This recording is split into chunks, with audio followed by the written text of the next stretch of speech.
Chapter 17, Miss Honey's Story. "We mustn't hurry this," Miss Honey said, "so let's have another cup of tea. And do eat that other slice of bread, you must be hungry." Matilda took the second slice and started eating it slowly. The margarine wasn't at all bad. She doubted whether she would have told the difference if she hadn't known. "Miss Honey," she said suddenly, "do they pay you very badly at our school?" Miss Honey looked up sharply. "Not too badly," she said. "I get about the same as the others." "But it must be very little if you are so dreadfully poor," Matilda said. "Do all the teachers live like this, with no furniture and no kitchen stove and no bathroom?" "No, they don't," Miss Honey said, rather stiffly. "I just happen to be the exception." "I expect you just happen to like living in a very simple way," Matilda said, probing a little further. "It must make house cleaning an awful lot easier. And you don't have furniture to polish or any of those silly little ornaments lying around that have to be dusted every day. And I suppose, if you don't have a fridge, you don't have to go out and buy all sorts of junky things like eggs and mayonnaise and ice cream to fill it up with. It must save a terrific lot of shopping." At this point, Matilda noticed that Miss Honey's face had gone all tight and peculiar looking. Her whole body had become rigid. Her shoulders were hunched up high and her lips were pressed together tight, and she sat there gripping her mug of tea in both hands and staring down into it, as though searching for a way to answer these not quite so innocent questions. There followed a rather long and embarrassing silence. In the space of 30 seconds, the atmosphere in the tiny room had changed completely, and now it was vibrating with awkwardness and secrets. Matilda said, "I'm very sorry I asked you those questions, Miss Honey. It is not any of my business." At this, Miss Honey seemed to rouse herself. She gave a shake of her shoulders, and then very carefully she placed her mug on the tray. "Why shouldn't you ask?" she said. "You were bound to ask in the end. You are much too bright not to have wondered. Perhaps I even wanted you to ask.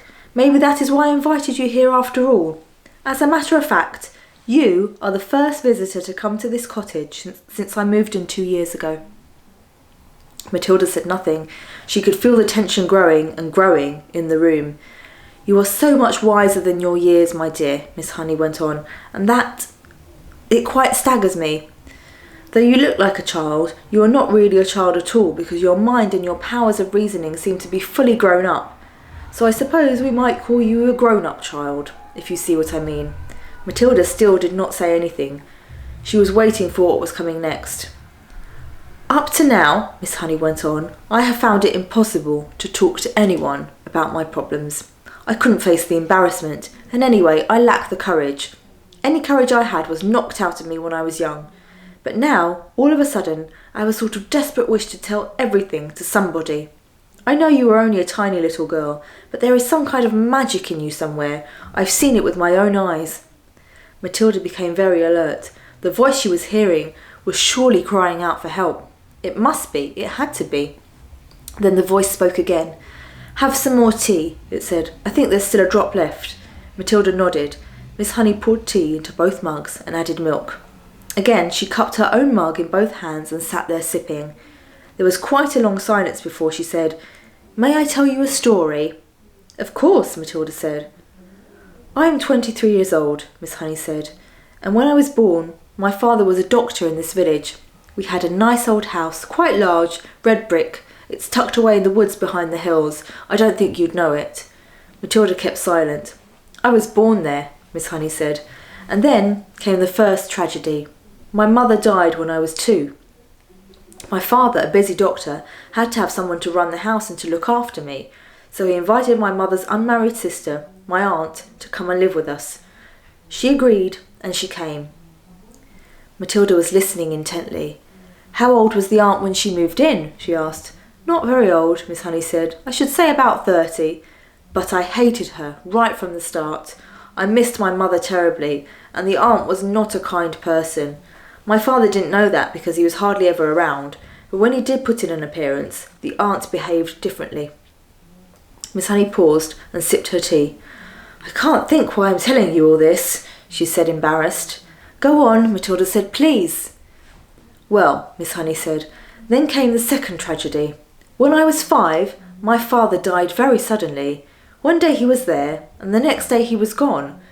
And so I was left to live alone with my aunt. She became my legal guardian. She had all the powers of a parent over me, and in some way or another, she became the actual owner of the house. How did your father die? Matilda asked. It is interesting you should ask that, Miss Honey said. I myself was much too young to question it at the time, but I found out later that there was a good deal of mystery surrounding his death. Didn't they know how he died? Matilda asked. Well, not exactly, Miss Honey said, hesitating. You see, no one could believe that he would have ever done what he did. He was such a very sane and sensible man. Done what? Matilda asked. Killed himself. Matilda was stunned. Did he? She gasped. That's what it looked like, Miss Honey said. But who knows? She shrugged and turned away and stared out of the tiny window. I know what you're thinking, Matilda said. You're thinking that the aunt killed him and made it look as though he'd done it himself. I'm not thinking anything, Miss Honey said. One must never think things like that without proof. The little room became quiet. Matilda noticed that the hands clasping the mug were trembling slightly. What happened after that? She asked. What happened when you were left all alone with the aunt? Wasn't she nice to you? Nice? Miss Honey said. She was a demon. As soon as my father was out of the way, she became a holy terror. My life was a nightmare. What did she do to you? Matilda asked. I don't want to talk about it, Miss Honey said. It's too horrible. But in the end I became so frightened of her, I used to start shaking when she came into the room. You must understand, I was never a strong character like you. I was always shy and retiring. Didn't you have any other relations? Matilda asked. Any uncles or aunts or grannies who would come and see you? None that I knew about, Miss Honey said. They were all either dead or they'd gone to Australia, and that's the way it is now, I'm afraid. So you grew up in that house alone with your aunt, Matilda said, but you must have gone to school. Of course, Miss Honey said. I went to the same school you're going to now, but I lived at home. Miss Honey paused and stared down into her empty tea mug. I think what I'm trying to explain to you, she said, is that over the years I became so completely cowed and dominated by this monster of an aunt that when she gave me an order, no matter what it was, I obeyed it instantly. That can happen, you know, and by the time I was 10, I'd become her slave. I did all the housework. I made her bed, I washed and ironed for her, I did all the cooking, I learnt how to do everything. But surely you could have complained to somebody, Matilda said. To whom? Miss Honey said. And anyway, I was far too terrified to complain. I told you, I was her slave. Did she beat you? Let's not go into details, Miss Honey said. How simply awful, Matilda said. Did you cry nearly all the time? Only when I was alone, Miss Honey said. I wasn't allowed to cry in front of her, but I lived in fear. What happened when you left school? Matilda asked. I was a bright pupil, Miss Honey said. I could have easily got into university, but there was no question of that. Why not, Miss Honey? Because I was needed at home to do the work. Then how did you become a teacher? Matilda asked. There is a teacher's training college in Reading, Miss Honey said. That's only 40 minutes bus ride away from here. I was allowed to go there on condition. I came straight home every day, every afternoon, to do washing and ironing and to clean the house and cook the supper. How old were you then? Matilda asked. When I went to teacher's training, I was 18, Miss Honey said. You could have just packed up and walked away, Matilda said. Not until I got a job, Miss Honey said. And don't forget, I was by then dominated by my aunt to such an extent that I wouldn't have dared. You can't imagine what it's like to be completely controlled like that by a very strong personality. It turns you into jelly. So that's it. That's the sad story of my life. Now I've talked enough. Please don't stop, Matilda said. You haven't finished yet. How did you manage to get away from her in the end and come and live in this funny little house? Ah, that was something, Miss Honey said. I was proud of that. Tell me, Matilda said. Well, Miss Honey said, when I got my teacher's job, the aunt told me I owed her a lot of money. I asked her why. She said, because I've been feeding you for all these years and buying your shoes and your clothes. She told me it added up to thousands, and I had to pay her back by giving her my salary for the next 10 years. I'll give you £1 a week pocket money, she said, but that's all you're going to get. She even arranged with the school authorities to have my salary paid directly into her own bank. She made me sign the paper. You shouldn't have done that, Matilda said. Your salary was your chance of freedom. I know, Miss Honey said, but by then I had been her slave nearly all my life, and I hadn't the courage or the guts to say no. I was still petrified of her. She could still hurt me badly.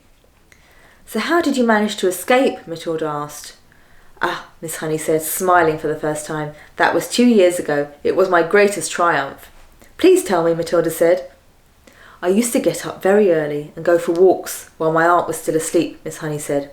And one day I came across this tiny cottage. It was empty. I found out who owned it. It was a farmer. I went to see him.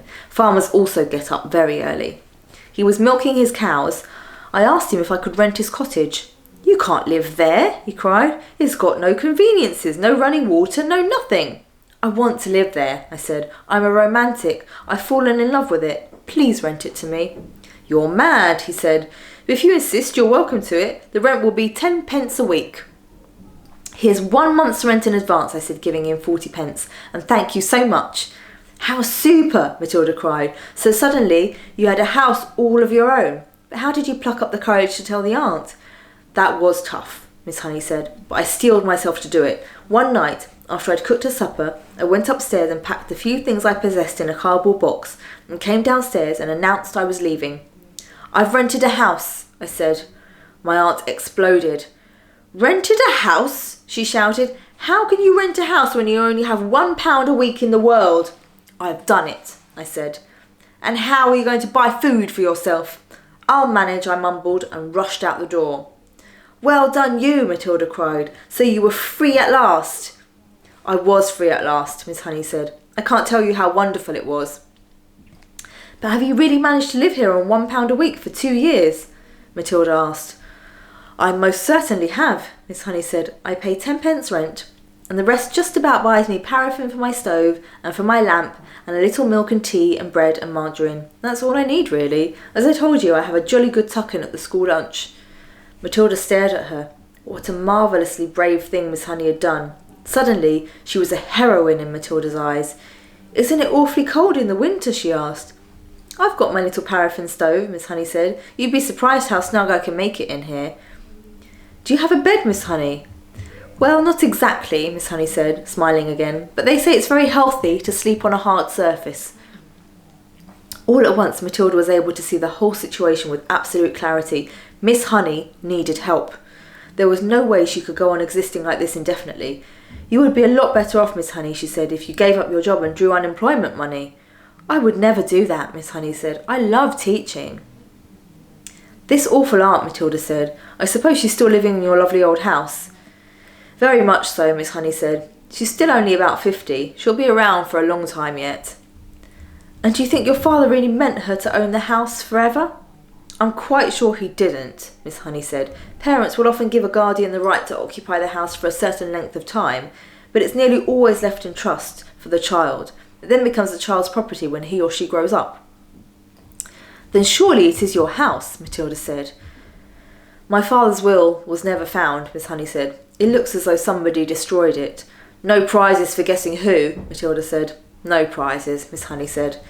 But if there is no will, Miss Honey, then surely the house goes automatically to you. You are the next of kin. I know I am, Miss Honey said, but my aunt produced a piece of paper, supposedly written by my father, saying that he leaves the house to his sister-in-law in return for her kindness in looking after me. I'm certain it's a forgery, but no one can prove it. Couldn't you try? Matilda said. Couldn't you hire a good lawyer and make a fight of it? I don't have the money to do that, Miss Honey said. And you must remember that this aunt of mine is a much respected figure in the community. She has a lot of influence. Who is she? Matilda asked. Miss Honey hesitated a moment. Then she said softly, It's Miss Trunchbull.